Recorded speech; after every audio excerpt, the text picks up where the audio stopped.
Welcome back to another edition of the Pagcast. I'm your host, Michael Pagani, joined alongside Madison Capitals forward Nathan Lewis. Nathan, welcome to the Pagcast. Thank you again for coming on. Thank you for having me. How have you been doing recently? I've been doing well. We have a full lineup. We have a really good team. It's been hard, but everything's been going well. How is it like having that, full lineup, that extra depth going into the playoffs, knowing you guys just clinched recently? It's great. It's kind of like we have our full team, like we're ready to go and we're excited to play. It seems like you guys have been dialed in right from the start. Would that be correct? Yes, 100%. And with your most recent game, you guys went up against Green Bay. You guys won 3-2, which was actually last night. And it was decided by the shootout. Did you happen to get a chance to shoot in that shootout? I did not. And if you were to get a chance in the shootout, what would be your go-to shot? I don't know. It just depends on the goalie. I don't know, maybe 5-hole. Maybe pull in, come in from the right side, pull in, go low blocker, low glove. Just depends on the goalie. This would have been your third time playing Green Bay this season. What was this time a bit different than the others? The last two weekends, so they lost some of their better players, I would say. And I would say, like, they're towards the bottom of the standings. They're not really, like, they're just playing to play now. I would say it's a little different considering we needed that to clinch playoffs. So it's a focus game for us, and then they're just going out there to have fun.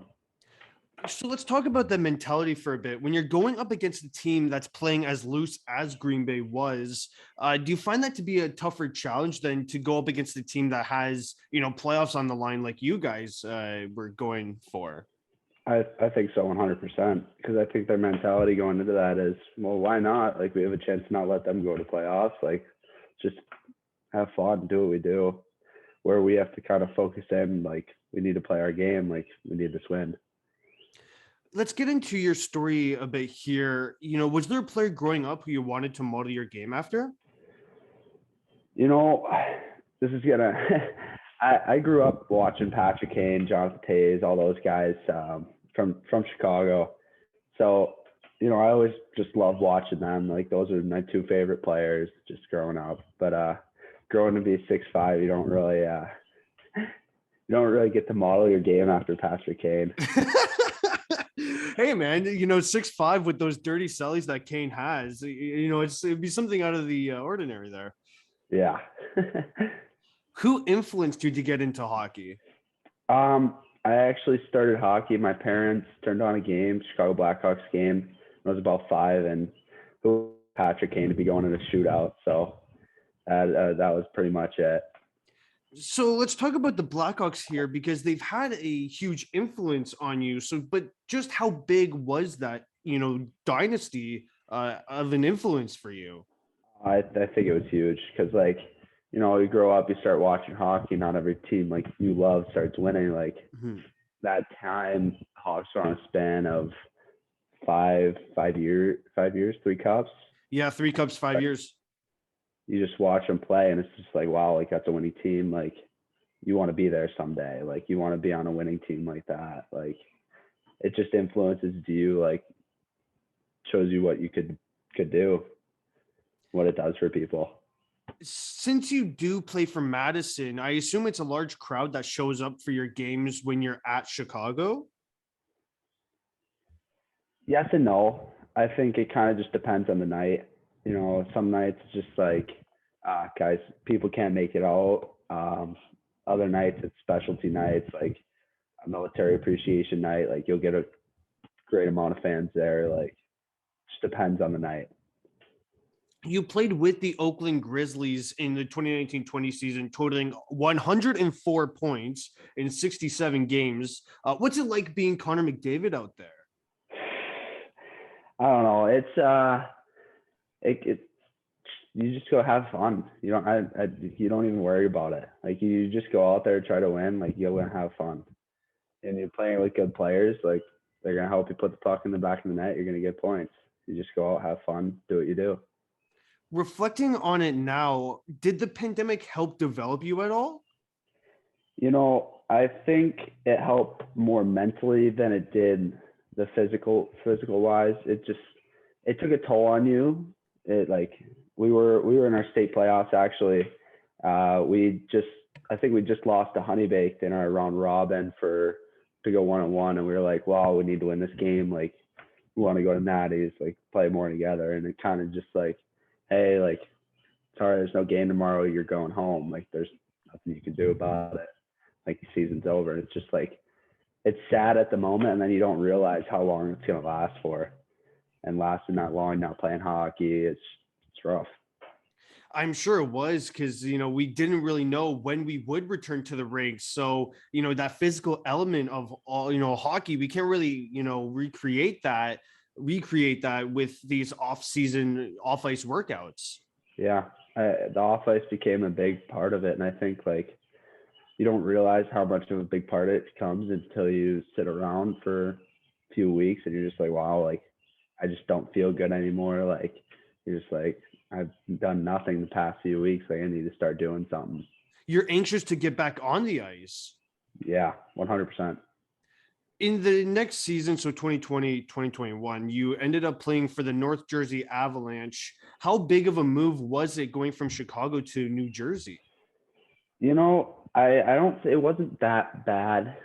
If I'm be honest, I think like we stayed with a few teammates. So it's kind of like you're surrounded by the people you love still. Like that we had a super close team. So you're just surrounded by people you love, great kids on the team. And it's just like, it made it so much easier.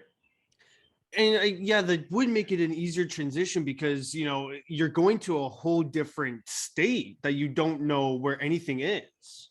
Yeah, 100%. And I think COVID still had a big part in that. With the house we were staying at, they actually had a rule, like we couldn't really leave anywhere. We couldn't do anything. Like we ordered our meals off of DoorDash, Uber Eats and stuff. Like we didn't really have much to do. It was kind of just like you stay at the house, hang out with your teammates, your buddies. Like that's all you could do. Were there any wacky DoorDash, Uber Eats meals that your teammates ordered or even that you ordered? It wasn't really wacky. It was, I think the wackiest thing might have been Gigi's butter cake from Maggiani's or Maggiano's. I don't know how to say it, but like first time ordering it, you don't know what it is. There's no picture next to it. So we're just kind of ordering it like, are we going to get a full cake here? Like, what's the deal here? Yeah. And it ended up being like a little mini cake, like buttered up and whipped cream on it. It was actually pretty good. So would you order it a second time then? It was pretty much an order every time kind of thing. Oh, nice. Yeah, it became an order every time and fight for it.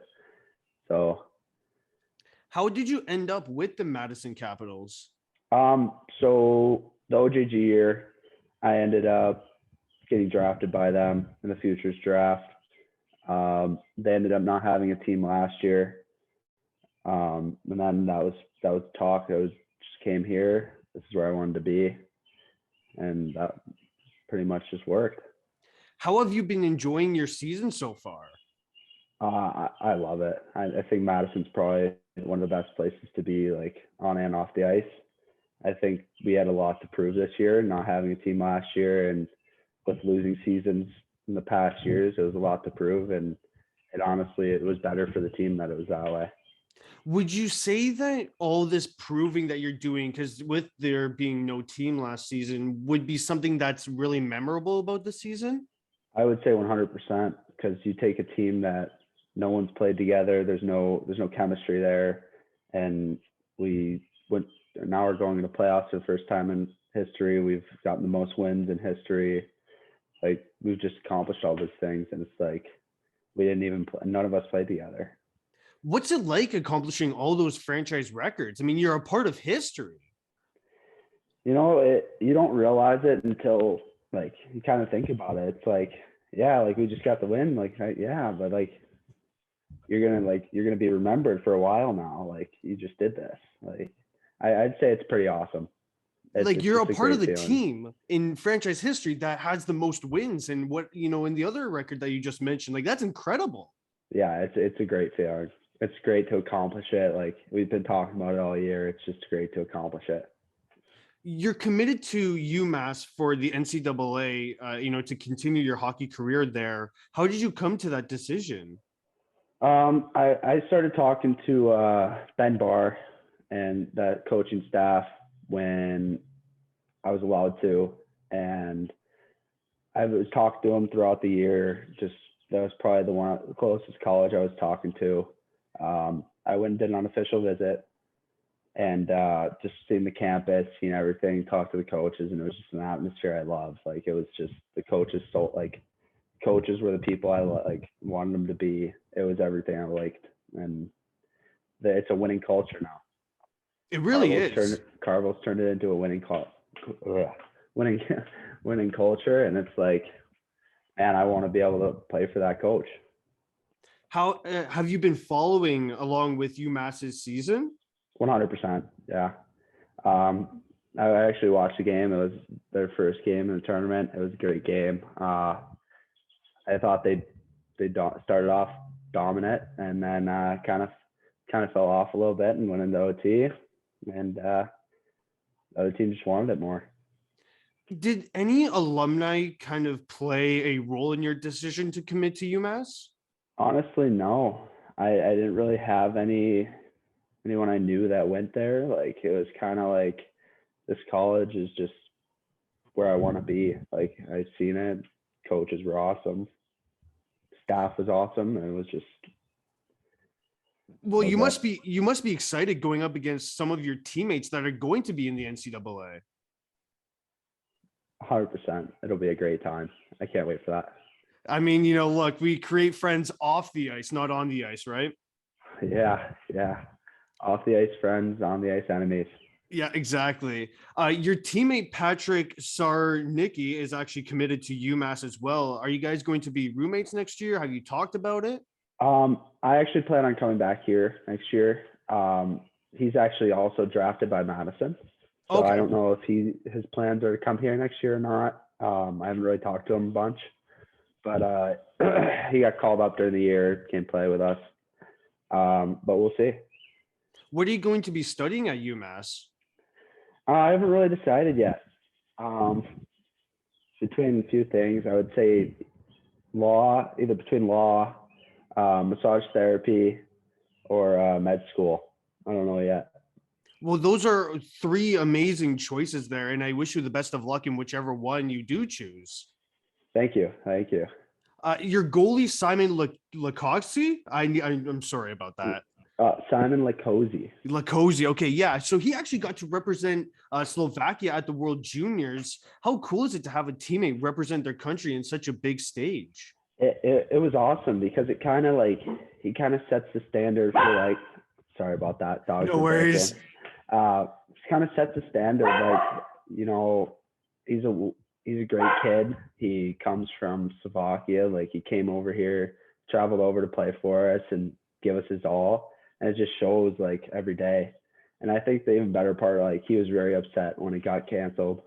And he actually ended up posting an Instagram post about it. And everyone loved it. Like he spoke his mind about it. Like, and it's a great thing to do. It showed leadership. It showed the guy he was, and it was awesome. Well, and I did see that Instagram post and I loved it. Like it's the clarity, it's the transparency, which I think is one of the most important things about it. And it really puts Madison actually on the map. Like, look, he's your goalie. This is a team to watch out for. We didn't have a team last season. And look, we're developing a guy who represented his country. Yeah, exactly. And it's been awesome having him. Kyle Kuokkanen, who got drafted by Anaheim last year, and I bring this up because you're actually a prospect for this summer's draft. Have you talked with Kyle at all about how he went about his draft eligible year? I haven't really it's not like something you just bring up. It's, it's like it's a weird question to ask. I mean, yeah, I can understand that. So, we all mess with him and stuff, but like, it's not really a question like you ask. I don't know, just an awkward question to ask. It's like coming off either too cocky, like, oh, I'm gonna get drafted this year, like what's it like, or like, oh, like what's this like Yeah, you kind I of have don't to be in know. the It's right just situation, right? yeah, yeah. Yeah, for sure. So like, what do you hope to bring to a team that drafts you? I have my size. I think right now I'm just waiting to fill out, but with my size, like I wasn't always tall, so I also had the hands when I was younger. So it kind of is a mix of both. Like I have the in tight hands and the size, and just bring the size, hands, and leadership. Like just a great mix. I have the scoring ability and playmaking ability. How have you used your size to your advantage this year? I mean, look, you're 6'5". That can't go unnoticed. Honestly, it's been unreal. I mean, it's kids. Some kids just can't move you, and other kids like just have to start That's cross checking you amazing. and stuff. Yeah, you must love not. You must love seeing these, 5'8" guys trying to move you. You're an immovable Yeah, force. yeah, yeah, exactly. If you were to play another sport, what would it be? Either basketball or football. I would say I'm not the tallest yet for basketball. Hopefully, I don't grow anymore. I don't want to. But my dad always played football, so probably football. Have you been to any Bears games? I have. I'm really honest. I'm not a huge Bears fan. I was a huge Peyton Manning fan growing up. My parents are huge Tom Brady fans. Oh, So yeah, it was a I'm huge. a Bills fan. Sorry about that, but yeah, that's my Oh reaction. Yeah, I yeah, know. They've dominated the Bills for 20 seasons. It feels like. yeah. Give me 1 second here. I'm gonna plug my computer. Yeah, for I'm sure. Go dying. ahead. All right, there we go. Uh, what has been or who has been the hardest team to go against this season? You know, Chicago was always a good match, but I think just the Bukes had they've been our toughest team to play against. Um, hopefully, we'll be able to get them in playoffs and beat them when it matters. But we have to get through Youngstown first. I mean, look, that Youngstown matchup is going to be exciting. I can't wait Yeah, for it. I'm excited. It'll be a great series. What's your game day routine like? We actually have a game today, so Oh, huge. it's yeah. We actually travel out to Green Bay. They have their last home game, but I don't know. It's not really. I don't really have a routine. Like it's kind of just wake up, like get some breakfast, get some coffee in me, and then it's prepare, head to the rink, get ready. Some days we'll have morning skates. We'll be at the rink at about 9 a.m. Get a skate in at 10. After that, like we'll get a team breakfast going. We'll go to somewhere, bunch of boys, we'll go have breakfast, come home, take a nap, and then head to the rink. Do the guys play sewer at all before the game? Oh yeah, every Big game, sewer. Yeah. every game. Yeah. My high school hockey team, we played sewer a lot before the game as well. Yeah, that's definitely a routine for us. Oh, Like for as a sure. team, it's a routine. What's your favorite arena to travel to? I don't know. Just like I would say probably either Chicago, Green Bay. They're just the closest. It's not Oh, yeah, for really. sure. I don't know. CR is not fun to play in their stadium. Their seats in there are just like they're not like the puck goes up in the air. You don't see it. Buns over the seats. They pack their barn. Bunch of cowbells. Oh, Oh, yeah. Stuff that would annoy you, right? yep. Yeah. That's how they get under your skin. They use their 100%. fans to the advantage. 100%. As we're closing off this interview here, do you have any advice for younger hockey players? I would just say like hard work. Just it's what it is. Like if you work hard, like the talent will come. Like you can't just be talented. The hard working kid's always going to beat you there. Well, I'd like to thank again Nathan Lewis for joining me on today's podcast. Thank you again, Nathan. Thank you. Thank you for having me.